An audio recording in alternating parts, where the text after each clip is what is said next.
Então, sábado passado, a gente falou de um tema que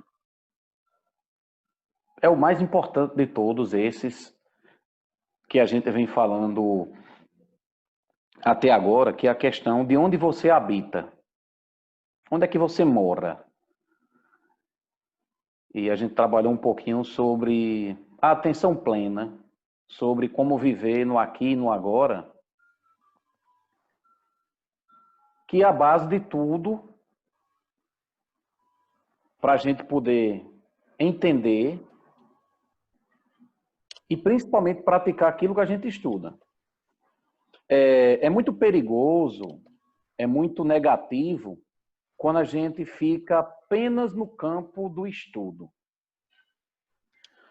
O budismo, principalmente o Zen é uma linhagem que trabalha com você direto ao ponto. Ou seja, vamos ao que interessa. E o que realmente interessa é a prática do Zazen, a prática da meditação. É isso que realmente vai nos interessar. Porque não adianta saber das coisas puramente intelectualmente, não é? A gente não resolve a nossa vida por saber. Saber é importante, faz parte. Mas o X da questão, a cereja do bolo, é a prática do Zazen. A prática do Zazen é que vai abrir, na perspectiva budista, é quem vai abrir espaço para a sua experiência mística.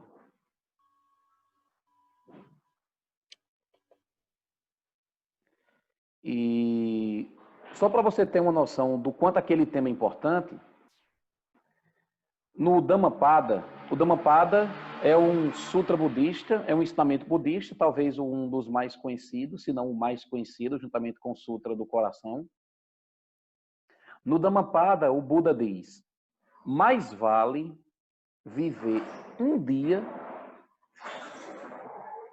diazinho, em atenção plena, praticando a atenção plena, do que viver 100 anos sem praticar a atenção plena.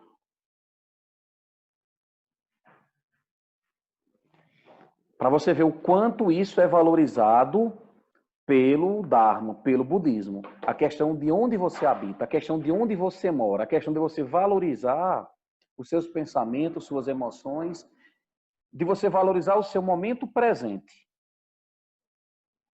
No próprio Dhammapada, o Buda diz o seguinte: esteja livre do passado, esteja livre do futuro e esteja livre no presente.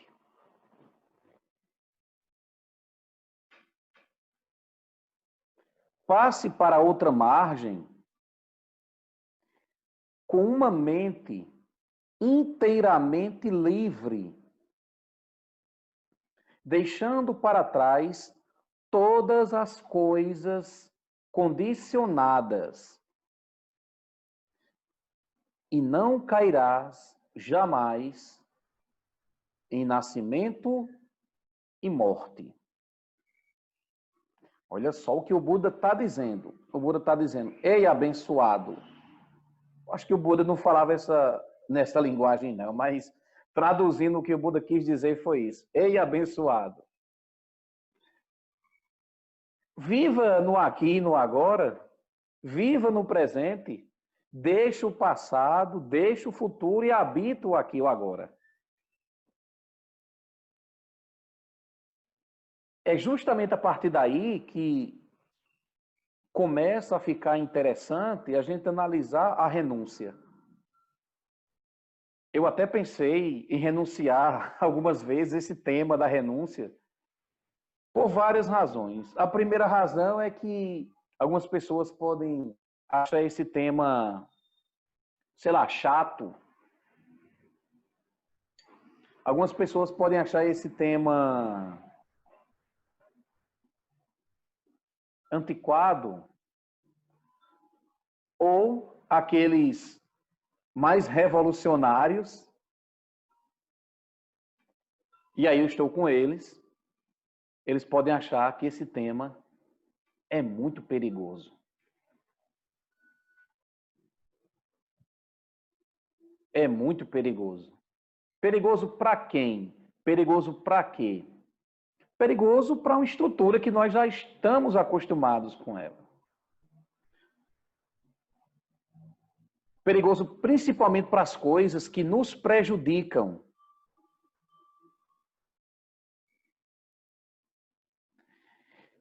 Então eu dividi esse tema da renúncia, que nós aqui já estudamos na Casa Templo. Acredito que em 2018, num retiro que a gente fez, eu dividi em duas partes. Hoje nós vamos, primeiro, fazer uma introdução sobre o que não é renúncia. Depois nós vamos falar um pouquinho sobre o que é renúncia. Para quando for no próximo sábado, a gente finalizar esse ciclo de reflexões que nós estamos fazendo no sábado, antes da nossa pausa que nós vamos dar. Então, para começar, eu queria só fazer uma observação simples, uma pergunta,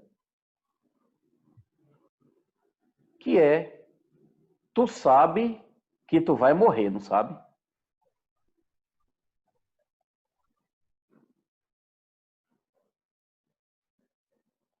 Mais cedo ou mais tarde, e dificilmente é mais tarde do que a gente gostaria muitas vezes, nós vamos morrer. E se você fosse informado que você morreria daqui a 5 dias, o que é que você iria fazer nesses 5 dias de vida que você tem? Primeiro dia eu iria fazer tal coisa, no segundo, tais coisas, no terceiro, no quarto, no quinto dia, no dia da minha morte, o que é que você se programou para você fazer? Se a gente fosse fazer reflexões sobre a morte, como a gente já fez aqui algumas vezes, a gente começa a perceber que quando a gente considera esse tema, renúncia e morte,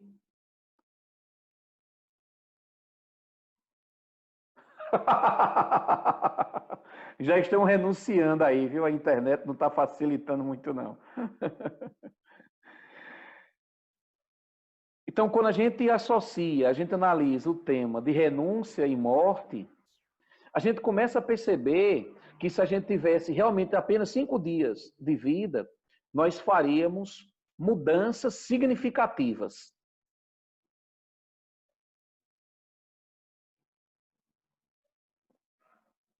Como é? Isso mesmo. Se nós fôssemos informados que nós teríamos 5 dias de vida, nós iríamos fazer mudanças significativas na nossa rotina. Mas nem sempre a gente consegue fazer essas mudanças significativas, nem sempre a gente consegue viver a vida que a gente quer, porque muitas vezes o peso da nossa interdependência é maior. Na verdade, a gente vive a vida que a nossa interdependência possibilita.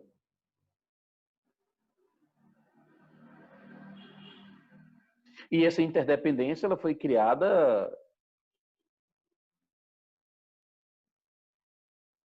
de maneira individual, de maneira coletiva. Existem muitos fatores influenciando nessa nossa interdependência. Então, perceba que a nossa interdependência, ela é muito forte. E para a gente que estuda, e eu espero que muito mais pratique espiritualidade, nós temos que compreender de que maneira a minha interdependência mexe comigo. O que é que a minha interdependência possibilita e não possibilita eu fazer? Porque nós já sabemos que nós vamos morrer. A morte é um fato. Ninguém deveria estar se admirando ou simplesmente, como algumas pessoas gostam de dizer, eu vou lá azedar a minha vida falando sobre a morte. Eu vi isso uma vez de uma pessoa, um aluno chegou e disse, professor, vamos falar de um outro tema? Eu disse, vamos. A morte. Aí ele, não, professor, não. Mas a verdade é essa, pessoal. E daqui a pouco a gente entra na renúncia, né? A gente não deveria viver a vida como se ela fosse eterna. A gente não deveria viver a vida como se a gente pudesse mudá-la do dia para a noite. De uma hora para outra. Ou nesses 5 dias. Nós que somos monges das diferentes tradições budistas, nós somos orientados a pensar na morte várias vezes ao dia.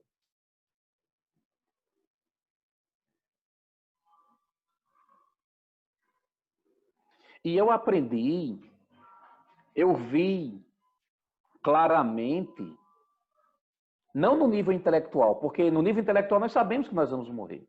É a única coisa certa que a gente tem.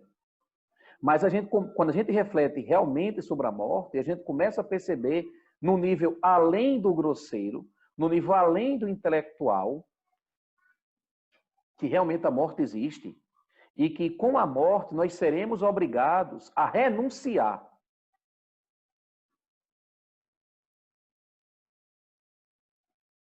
E a renúncia que vem pela morte é uma renúncia muito dolorosa.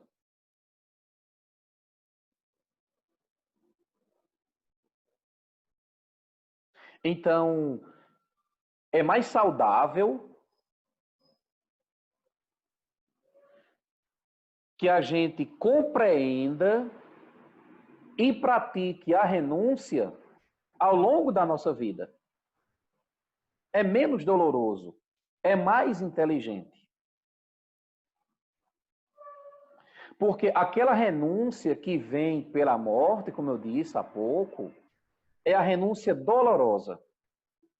E quando a gente faz reflexões sobre isso, sobre a morte,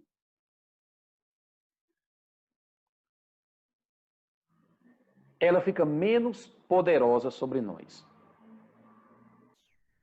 Se eu simplesmente, não, morte não. Não, morte não. Sim, morte. Se a gente faz reflexões sobre a morte, ela não tem o mesmo peso que antes. Alguém pode estar pensando ainda assim, não, mas refletir sobre a morte é sinal de ser pessimista. Pelo contrário, refletir sobre a morte é sinal de você ser realista. E é sobre a realidade que o budismo fala. Mas não aquela realidade que eu estou acostumado a falar para os meus alunos de geografia. A globalização, o relevo, a hidrografia, os conflitos, que até tem o Dharma ali, lógico que tem. Então, refletir sobre a morte é sinal de maturidade. Refletir sobre a morte é você encarar exatamente como o Joyce coloca muito bem. Quanto mais a gente dialogar com ela, menos poderosa ela fica, menos incômodo ela fica.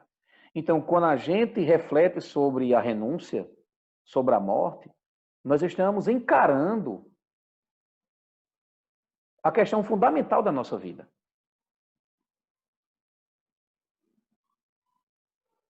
Então, esse tema de renúncia é para a gente encarar as situações fundamentais da nossa vida.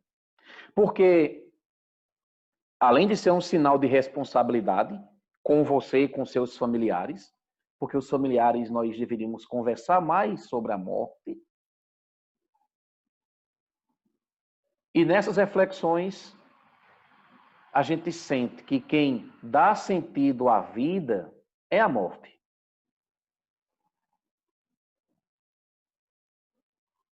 A morte, ela faz com que a gente realmente possa fazer uma reflexão e chegar a uma determinada conclusão daquilo que vale a pena ser vivido ou não.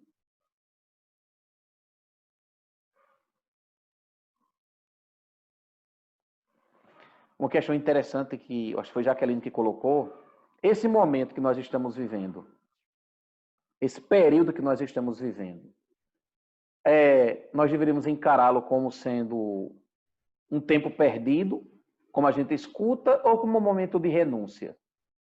A maneira mais saudável é como um momento de renúncia. Nós estamos renunciando praticamente tudo. Quem não trabalha nas áreas essenciais, como eles chamam, está renunciando praticamente de tudo. E nós estamos cuidando da coisa mais fundamental, que é o quê? A nossa vida. Então, é a morte que dá um sentido mais profundo à nossa vida. E como é que eu posso não fazer reflexões sobre a morte?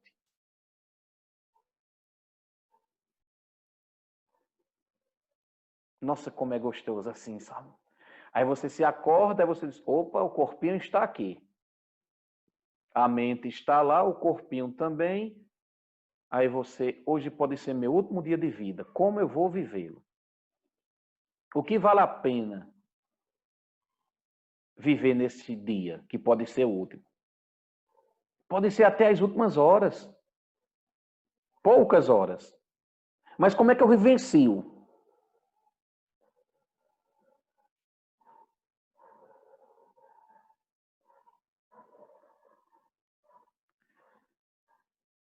Exatamente, é a maneira mais que o praticante espiritual deve fazê-lo.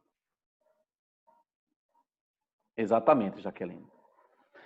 Tem um livro, um clássico do budismo, que é um livro chamado O Precioso Ornamento da Liberação. Nesse livro, tem uma reflexão sobre a impermanência que é magnífica, que é assim.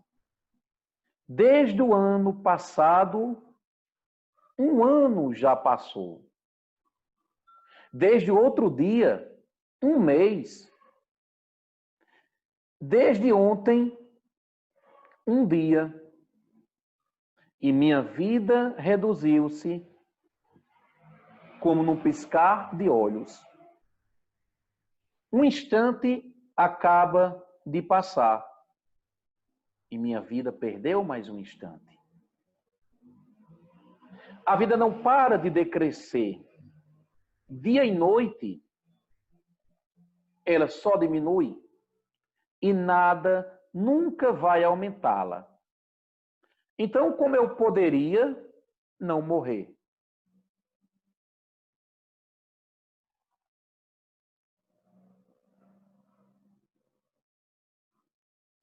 O mestre Dogen, num texto que a gente já leu aqui nas quartas-feiras à noite, um texto chamado de Genjo Koan, o mestre Dogen, ele diz o seguinte: a lenha se transforma em cinza. A cinza não se transforma em lenha novamente. Mas não devemos pensar que a cinza é depois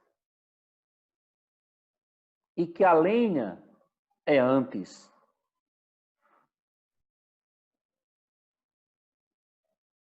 Saiba que a lenha tem a sua posição no Dharma de lenha.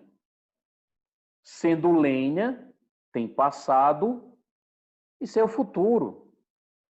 Embora tenha passado e futuro, atravessa passado e futuro. Assim como a lenha, depois de se tornar cinza, não volta a ser lenha novamente, da mesma maneira, uma pessoa, após a morte, não volta à vida. Por isso dizemos que a vida, por isso não dizemos que a vida se transforma em morte. Este é o caminho estabelecido no Dharma do Buda. Por esta razão, é chamado de não nascido. A morte não se torna vida.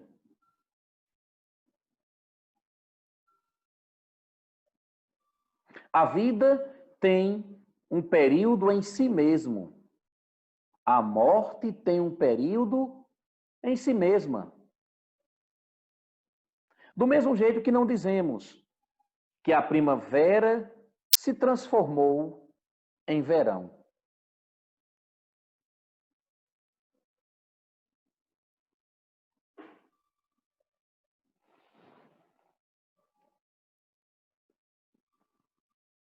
Indo direto ao ponto, sabe o que faz diferença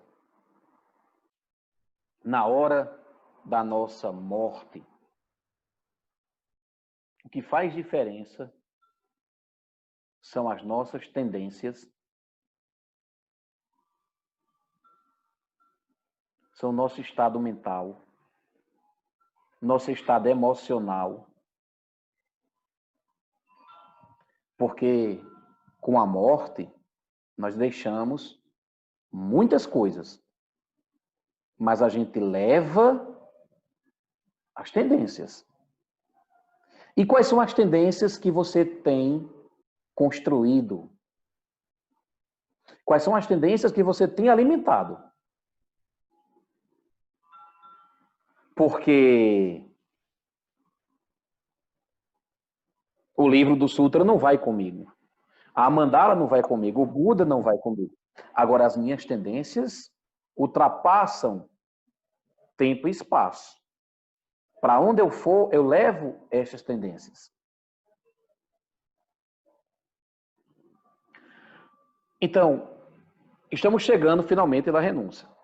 Para a gente se entender em profundidade e para a gente entender a vida como ela é e não como a gente acha que ela é preciso a gente estudar e praticar a renúncia. Vou repetir. Veja só. Para a gente se estudar em profundidade, para a gente conhecer a nós mesmos em profundidade e para a gente ver a vida como ela é preciso que a gente estude e pratique a renúncia. E para começar realmente a estudar e praticar a renúncia dentro daquilo que nos cabe, que isso vai ser falado mais para frente, sábado que vem, vamos saber primeiro o que não é renúncia. Tem gente que acha que renúncia é sofrer.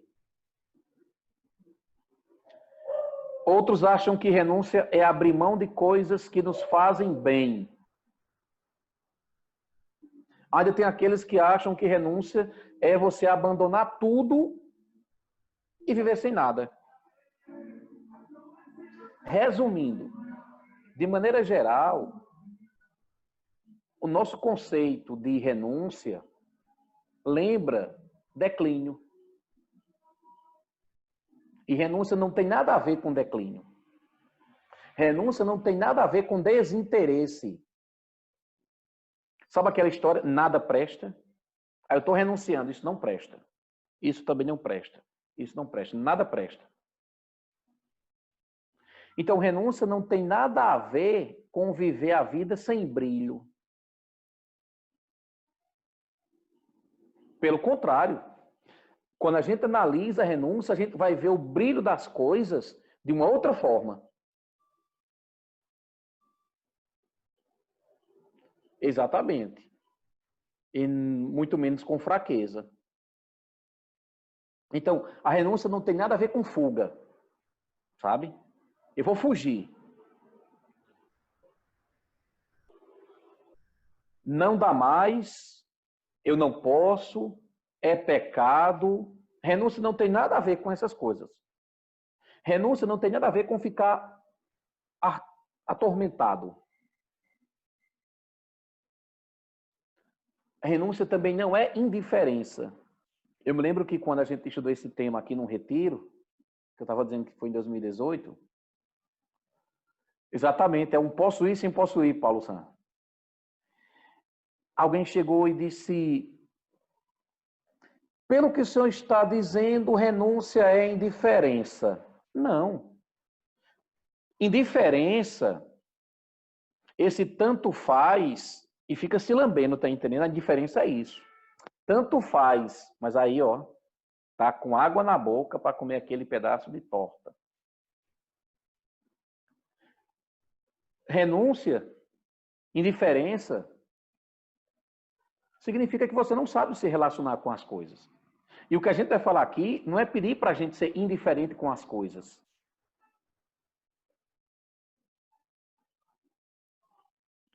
Porque renúncia, como foi falado aí no chat, renúncia é maturidade.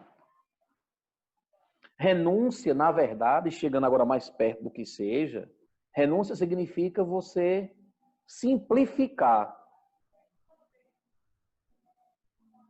E isso, eles mais colocam a questão do apego, da fixação. A renúncia é um antídoto dessas coisas. Então, o melhor conceito para a renúncia, pessoal, é simplificar. É simplificar os nossos atos.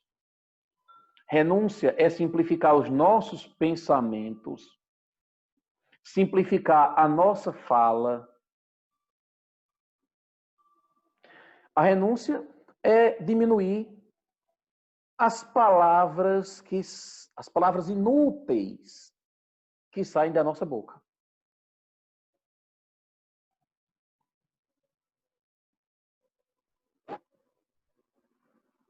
Hoje eu fui pesquisar. Quantas palavras falamos por dia? Lá no site que eu vi, o site da BBC Brasil, tinha dizendo assim, que as mulheres, elas falam aproximadamente aí 20.000 palavras.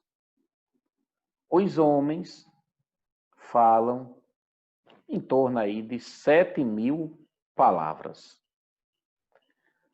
Agora, mais importante do que saber o quanto o homem e o quanto a mulher fala, que isso não é o tema, é saber o que sai da nossa boca.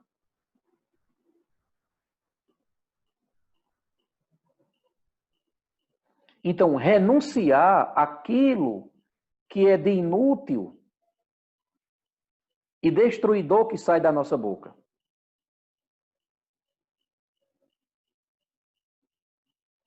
Acho que meu microfone está com problema, né?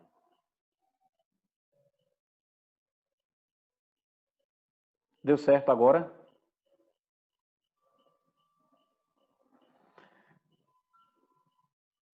Beleza.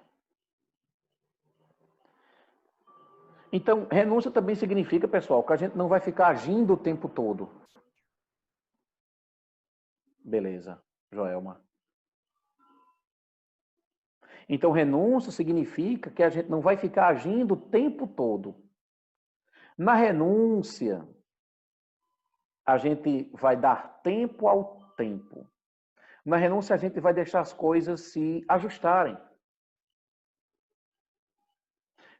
Eu já passei por isso algumas vezes. Estava tudo caminhando na direção correta. Eu fui lá e agi e mudei a direção da coisa que estava indo na direção certa. Eu não dei tempo ao tempo. Então, essa é a melhor definição para a renúncia. É simplificar. Porque nós estamos carregando muita coisa.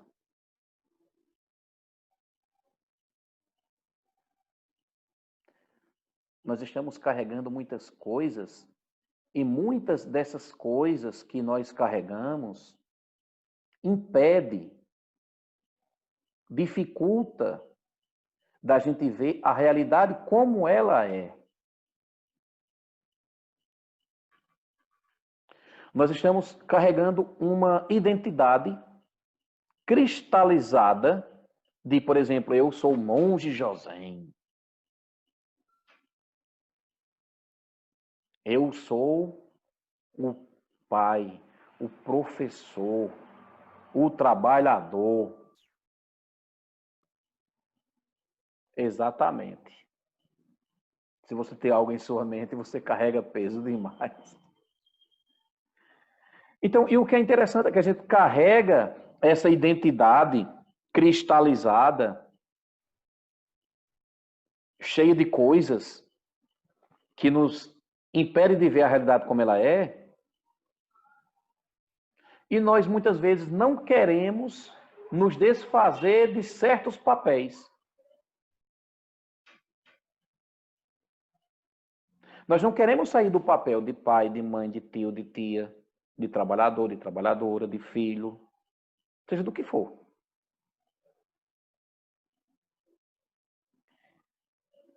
Na verdade, a gente não sabe nem como sair disso para analisar isso mesmo. Porque tem muita gente que ainda acha que a vida é apenas acordar de manhã, ir para o trabalho, voltar. Isso é uma parte da nossa vida. Eu não sei se alguém conhece esta música, mas essa música que eu vou ler algum trecho agora fala disso. Eu deveria estar contente, porque eu tenho um bom emprego, sou dito cidadão respeitável e ganho 4.000 cruzeiros por mês. Eu deveria agradecer ao Senhor por ter tido sucesso na vida como artista. Eu deveria estar feliz porque eu consegui comprar um Corsel 73. Eu deveria estar alegre e satisfeito por morar em Ipanema, depois de ter passado fome por 2 anos aqui na cidade maravilhosa. Eu devia estar sorrindo e orgulhoso por ter finalmente vencido na vida. Mas eu acho isso uma grande piada. E um tanto quanto perigosa. Eu deveria estar contente por ter conseguido tudo o que eu quis. Mas confesso, abestalhado, que eu estou decepcionado. Porque foi tão fácil conseguir. E agora eu me pergunto, e daí? Eu tenho uma porção de coisas grandes para conquistar e eu não posso ficar aí parado.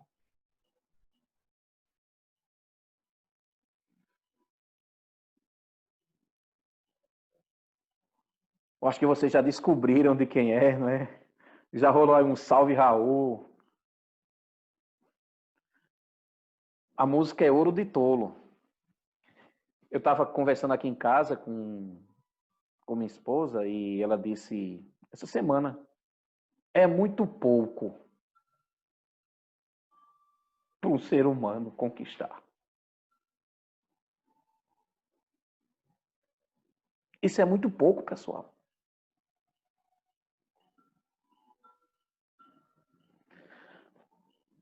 Para a preciosidade que é a vida humana, como o Raul Seixas colocou muito bem, o nome da música é um ouro de tolo. Isso é uma grande piada e um tanto quanto perigosa. Eu tenho uma porção de coisas grandes para conquistar e eu não posso ficar aí parado. E o bom é que a gente conseguisse ver a nós mesmos como no espelho precioso. Tem um texto zen chamado Samadhi do Espelho Precioso, que nós lemos nos dias ímpares.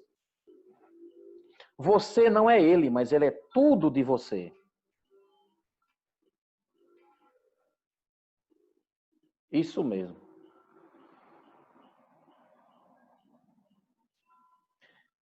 Se a gente visse realmente a nossa identidade e o Zazen nos ajuda a ver a nós mesmos em profundidade, a gente começaria a observar que a gente tem essa identidade e que a gente sempre vê tudo praticamente sob uma mesma perspectiva. E ver tudo sempre pela mesma perspectiva pode estar sendo a nossa prisão. Então, é preciso que a gente tenha uma liberdade no nosso olhar.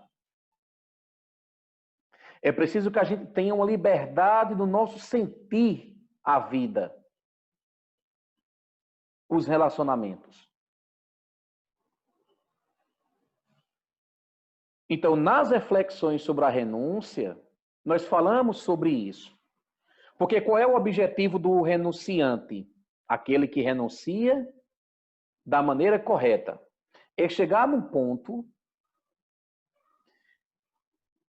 que, neste ponto, ele possa ver tudo com clareza.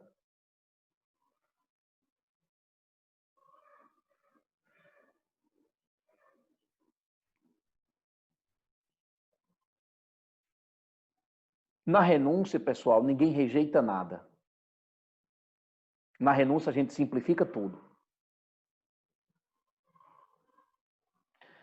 Aliás, a renúncia é parceira de um dos temas que nós vimos aqui, que é a liberdade interior. A renúncia ela se assemelha à situação de um pássaro, um passarinhozinho que estava preso, suas patinhas aí amarradas em pedras, mas aí o pássarozinho foi lá, ó, e com o bico começou a tirar o cordãozinho. E à medida que ele vai tirando o cordãozinho, ele vai começando a se sentir mais aliviado. Se sentindo mais aliviado, ele passa a ver melhor, ele passa a sentir as coisas de uma outra maneira. Agora, sabe quais são as nossas pedras?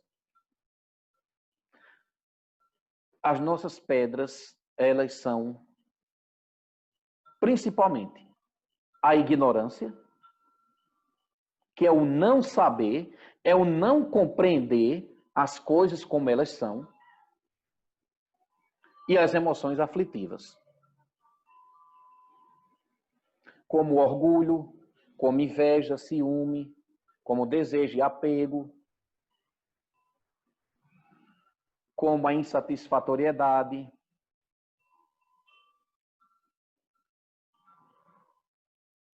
Veja, o renunciante, ele tem por obrigação, antes de renunciar a qualquer coisa, de fazer essa análise que a gente está fazendo aqui. E o que a gente está fazendo aqui não é para você renunciar a tudo, deixar tudo, não. De repente a gente quer renunciar a um aspecto negativo da fala, ou um aspecto negativo da nossa ação, um aspecto negativo do nosso pensamento.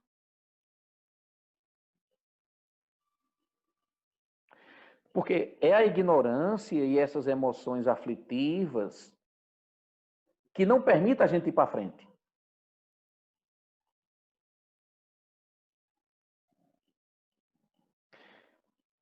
E enquanto a gente tiver essas emoções negativas, conceitos errados, certos padrões de pensamento, a gente não avança muito, não.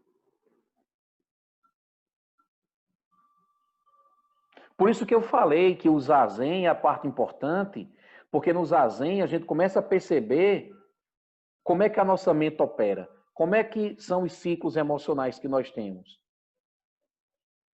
Então, na renúncia a gente vai simplificar tudo. Porque quando a gente simplifica, fica mais fácil da gente ver os impulsos.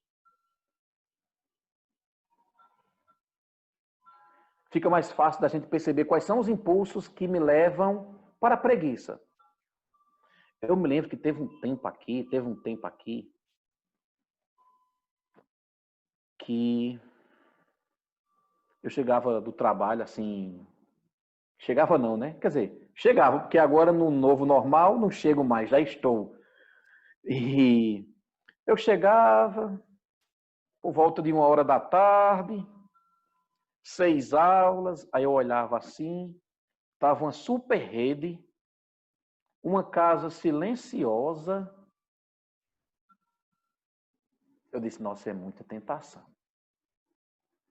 Já estou alimentado, já estou limpo, e essa coisa aqui na minha frente, como é que eu posso renunciar a uma coisa dessas? Não tem condições.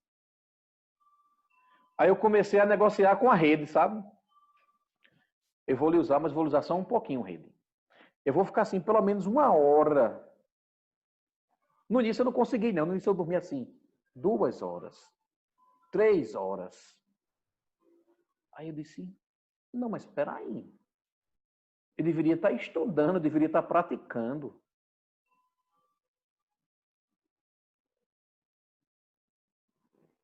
Então, o renunciante, ele tem que ver até que ponto as coisas boas realmente são boas.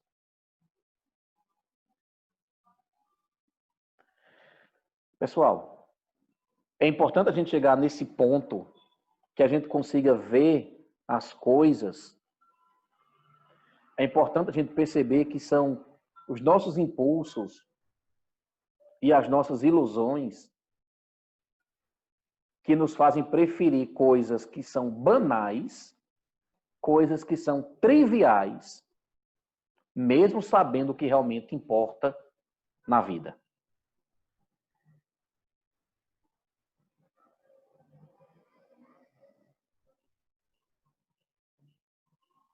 Essa é a chave de hoje.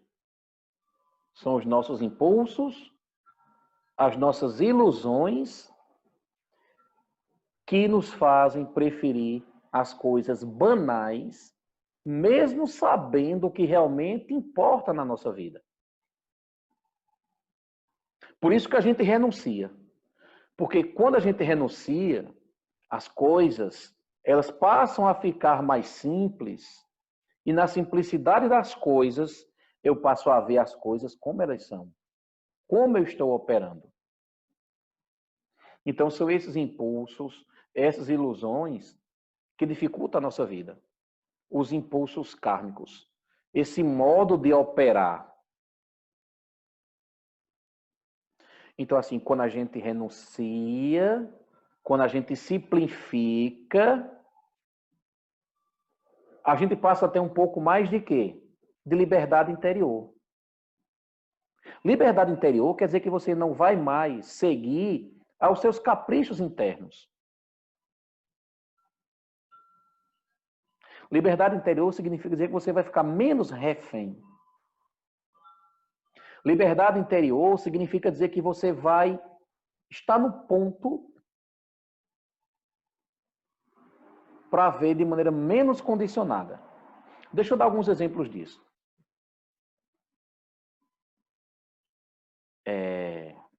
Foi difícil abandonar a rede, viu? No tempo. O tempo era, nossa. Mas é preciso saber o que realmente importa.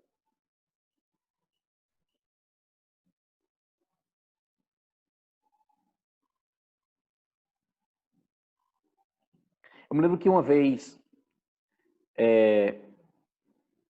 eu tinha chegado à escola e almocei bem rápido. Fui levar a Nanda e Thierry na escola. E fui levar também minha esposa para ir trabalhar, né? E aí a gente foi de boa. E quando voltou, o som do carro um pouco alto. A Nanda estava cantando. Eu e Thierry é um sobrinho. Aí a Nanda cantando em inglês e eu e Thierry assim aproximando as palavras, sabe? Aí eu achei tão interessante. Eu acho que, não sei se o Joelma está aí. Eu achei tão interessante assim quando ele disse: é porque ali é em inglês, não é, Jogli? Eu disse: é exatamente isso. Ou seja, a gente simplificou para poder curtir aquele momento.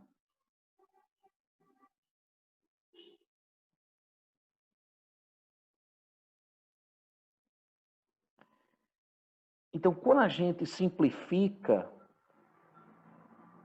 é mais fácil a gente curtir o momento. Você já pensou, se a gente quisesse cantar aquela música bem bacana, só se a gente falasse inglês, quantos anos ia demorar? Dependendo de mim, ia demorar uma vida toda. Então, a chave da renúncia, pessoal, é a simplificação.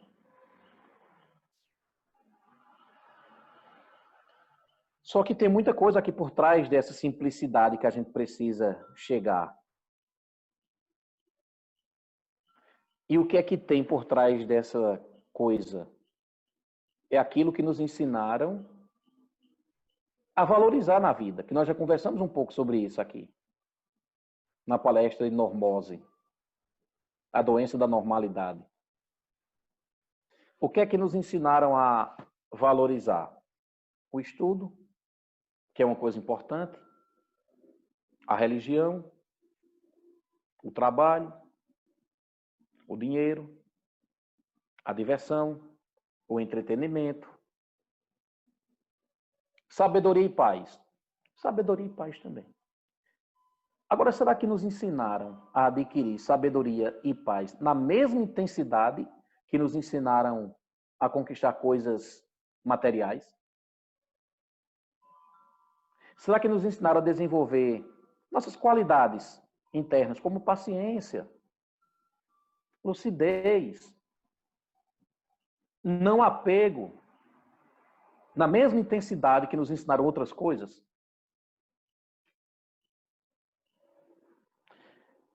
Essa é uma dificuldade que os nossos ancestrais tiveram e têm.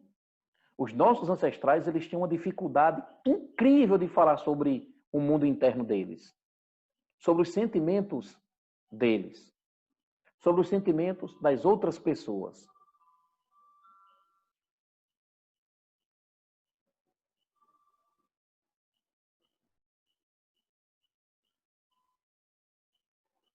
Para a gente encerrar, eu vou ler um trecho de um monge Theravada chamado Ajahn Brahmavansu, que ele fala sobre esse tema da renúncia. Eu já citei esse trecho algumas vezes. Ele diz assim: o mundo reluz e promete tanto, mas nunca cumpre suas promessas. Cada um de nós já experimentou inúmeras vezes as suas tentações e nenhuma delas trouxe a real satisfação.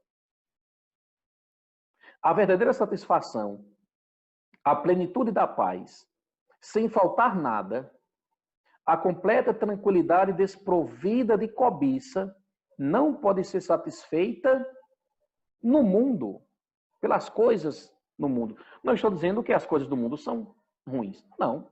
Você tomar uma água a 15 graus, você comer a comida que você gosta, dormir na rede que você gosta, na cama que você gosta, estar com as pessoas que você gosta, isso é maravilhoso. Mas isso não é o sentido.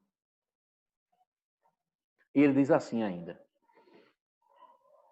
Essa parte, é isso que eu quero que a gente reflita sobre. Ele diz assim, ó. É preciso compreender de uma vez por todas que mais não é melhor. Nem pior também. É impossível chegar ao fim de mais.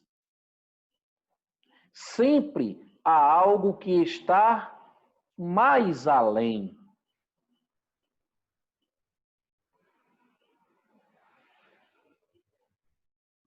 E a gente pensa, talvez eu encontre alguma outra coisa mais confortável, mais fácil, não tão exigente e, acima de tudo, algo novo. Aquilo que é novo sempre traz, sempre promete satisfação. E é justamente esse mais, mais e mais e mais, a não renúncia e sim o apego às coisas, que mantém o samsara. É interessante porque nós temos esse hábito, essa mania de ficar criando mundos, criando situações e se mudando para elas.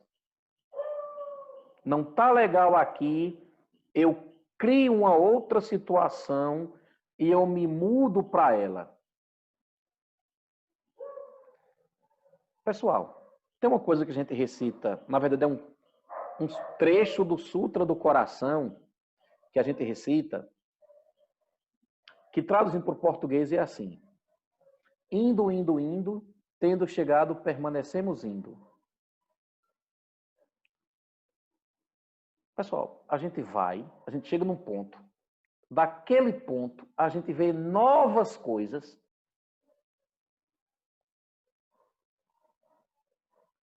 E a gente já começa a desejar algumas coisas e repudiar as outras.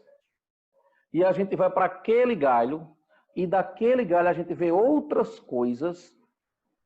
Isso não tem fim.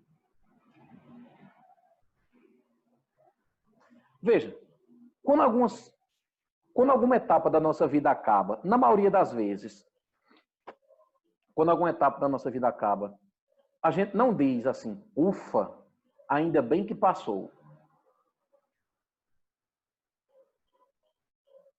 Muitas vezes não. Pelo contrário, a gente vai construir uma outra coisa. A gente vai colocar alguma outra coisa ali em cima. A gente não se contenta.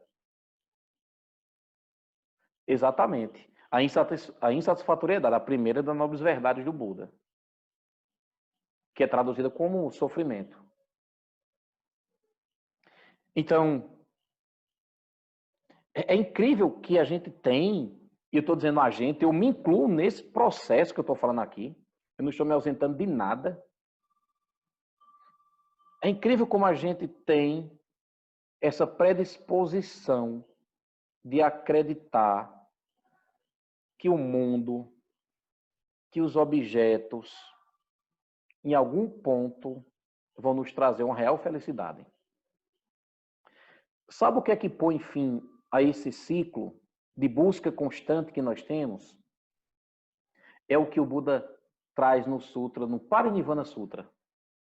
Dona Lerismar, inclusive, é uma leitora desse Sutra.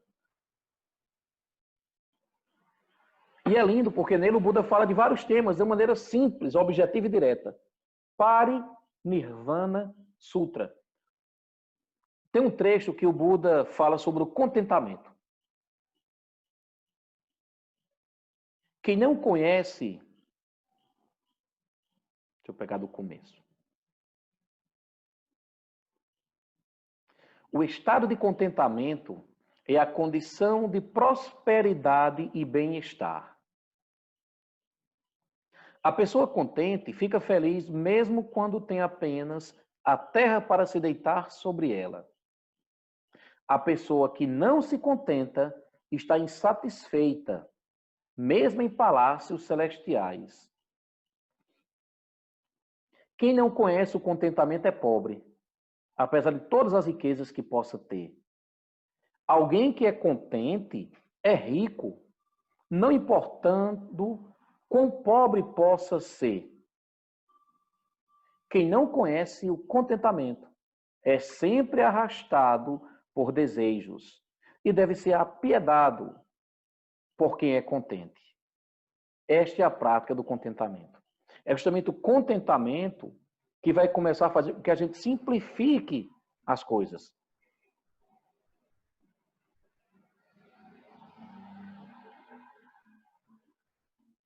Então, pessoal, o renunciante, ele é perfeitamente lúcido.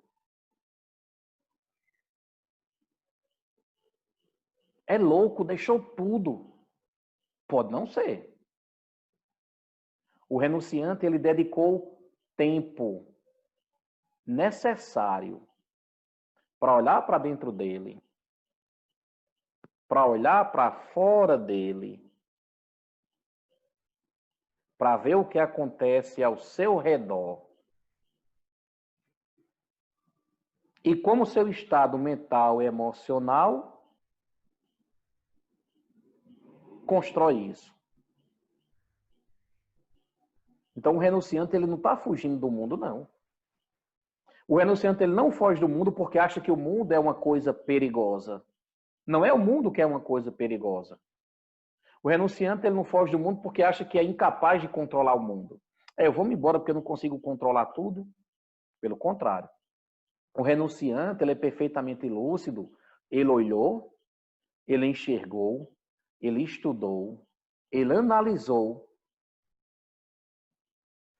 de maneira profunda as coisas e concluiu uma série de coisas que nós vamos estudar, analisar a semana que vem. Que os méritos de nossa prática se estendam a todos os seres, que possamos nos tornar o caminho iluminado.